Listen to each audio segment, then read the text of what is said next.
आप एनडीटीवी का ये आर्टिकल देख रहे हैं जिसमें ये बताया गया है कि मोहम्मद यूनुस ने पाकिस्तान की भाषा बोलते हुए भारत पे ये आरोप लगाया है कि भारत को हमारे साथ समस्या है, भारत को हमारा छात्र आंदोलन रास नहीं आया, यही कारण है कि वो हसीना को अब तक शरण दे रहा है। इवन भारतीय मीडिया हमारे खिलाफ दुष्प्रचार करने से तक बाज नहीं आई, हमारे आंदोलन को इस्लामी आंदोलन कहा, हम पर हिंदुओं पर अत्याचार करने के आरोप लगाए गए, जबकि भारत खुद एक देशद्रोही को पनाह दे रहा है, उसकी मेजबानी कर रहा है। मोहम्मद यूनुस यहीं पर नहीं रुके तो उन्होंने ये भी कहा कि सार्क संगठन भी आज भारत की वजह से ही ठीक से काम नहीं कर रहा।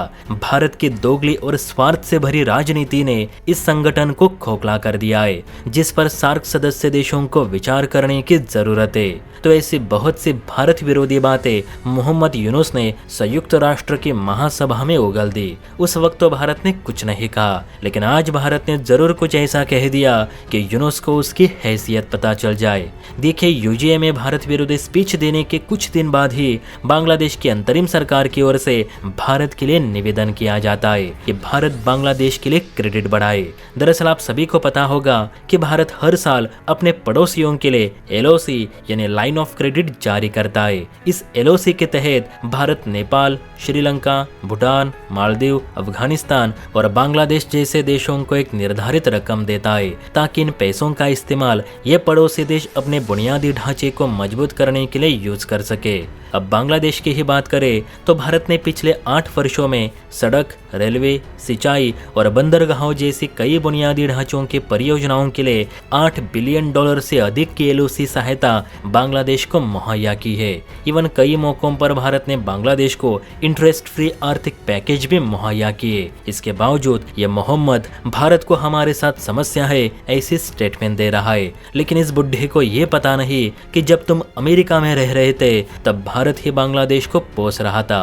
अब बांग्लादेश के फॉरेन मिनिस्टर तौहीद हुसैन ने कहा है कि भारत ने इस साल जो क्रेडिट में कटौती कर दी है उसे बढ़ा दी जाए। आपकी जानकारी के लिए बता दूं कि यूनुस की गलत बयानबाजी के चलते भारत ने बांग्लादेश की क्रेडिट में लगभग 37 करोड़ की कटौती कर दी है। दरअसल 2024 में भारत ने 157 करोड़ रुपए बांग्लादेश को वित्तीय सहायता के रूप में दिए थे, लेकिन इस साल उसमें कटौती करते हुए ये रकम 120 करोड़ कर दी और ये कटौती किए गए पैसे श्रीलंका, मालदीव और अफगानिस्तान को ट्रांसफर किए। अब तौहीद हुसैन का कहना है कि भारत क्रेडिट में कटौती ना करे, पहले ही बांग्लादेश इकोनॉमिक क्राइसिस का सामना कर रहा है। ऐसे में भारत की ओर से भी मदद मिलनी बंद हुई तो बहुत बड़ी मुसीबत खड़ी होगी, बांग्लादेश में महंगाई का रिकॉर्ड टूटेगा। इसलिए हम भारत से निवेदन करते हैं कि भारत क्रेडिट लाइन पुनः बढ़ाए। इस पर विदेश मंत्री जयशंकर साहब का कहना है कि भारत को सिर्फ आपके देश को पैसे देने नहीं रहते तो अन्य पड़ोसी देशों को भी क्रेडिट देनी पड़ती है। ऊपर से बांग्लादेश पिछले वाले कर्ज ही चुका नहीं पाया, प्लस मोहम्मद यूनुस जो ऐसे भारत विरोधी बयानबाजी कर रहे हैं उससे दोनों देशों के संबंध अभी भी पहले जैसे सामान्य नहीं हो पा रहे। इसलिए कोई भी अतिरिक्त क्रेडिट बांग्लादेश को नहीं दी जाएगी, जो दी है वही बांग्लादेश चुकता करे। मेरे हिसाब से भारत ने बांग्लादेश को क्रेडिट लाइन देना ही बंद कर देनी चाहिए। क्यों हमारी सरकार ऐसे देशों को पैसे देती रहती है जिनका रवैया हमेशा भारत विरोधी रहा है? आप ही बताइए, क्या बांग्लादेश को हर साल क्रेडिट देकर हम सही कर रहे हैं या गलत? आपको क्या सही लगता है नीचे कमेंट करके जरूर बताइए। और हाँ, वीडियो अच्छी लगी हो तो बेल आइकन प्रेस करके चैनल को लाइक एंड सब्सक्राइब जरूर करें। जय हिंद।